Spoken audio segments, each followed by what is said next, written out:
Hello everybody and welcome back to my bunker on Skaro. Today we're going to be discussing the two new Doctor Who games that we're going to be getting this year in spring 2021. These will be coming to console, PC and mobile devices. The first is the Edge of Reality made by Maze Fairy and BBC Studios. This is a reimagining of the VR game The Edge of Time, but it also builds upon this. In the write-up on the Doctor Who site, it boasts new gameplay, new monsters and new worlds to explore. If you've seen the trailer, you'll be aware that you're guided by the 13th Doctor and accompanied by the 10th. The threat is large scale, with time-breaking glitches threatening the universe, so you and the Doctors have to team up and quickly act to save the universe. Or should that be Whoniverse? Along the way, you'll encounter classics like the Daleks, the Cybermen, the Weeping Angels, who are a great addition to this game because they've already proven themselves in LEGO Dimensions and the fan game Guardian Angel. Thank you very much. I don't need that. Ah! What with time-breaking glitches and all that, my guess would be the Reapers, because if there is this time-breaking glitch, then it makes sense for the Reapers to come and sterilize the wound by consuming everything inside.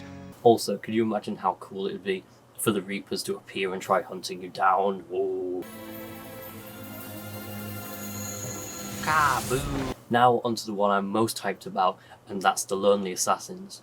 The main reason I'm absolutely hyped for this game is, whoop, they took the J-horror films which discuss societal problems, normally technological advances such as the videotape and what could potentially be seen on it in Ringu, or the internet and what could be seen on it in Pulse.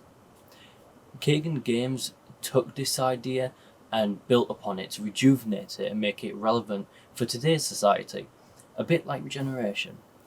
Their angle was what could be found on a phone and the dangers and fears our heavily technology-based society faces, such as game addiction, the fight for fame on social media by influencers, online dating and the potential threats that poses. So yeah, that's why I'm so excited for them to make a Doctor Who game, and if anyone can do a psychological horror Weeping Angel story, it is 100% them. In this game we're going to see the return of Wesley Drumlins, the house seen in Blink. To add to my already hyped up state, Osgood and Larry Nightingale are returning. Osgood's character was always a great addition to all the episodes she was in, and I saw her as a similar character to Rose Tico from Star Wars, in the way that she reminds me of the nerdy girl in class. Ryan Johnson on the commentary for The Last Jedi described Rose Tico in a similar way to that.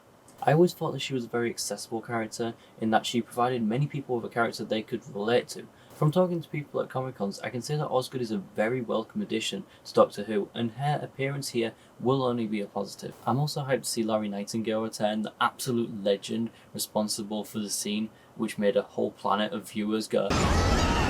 Back in my early days on Skaro, my dad had just bought a projector and thought, hey, why don't we watch the next episode of Doctor Who on a projector?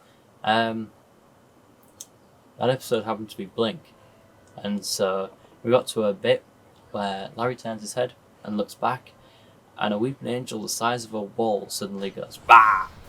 And yeah, I've never been more terrified in my whole life.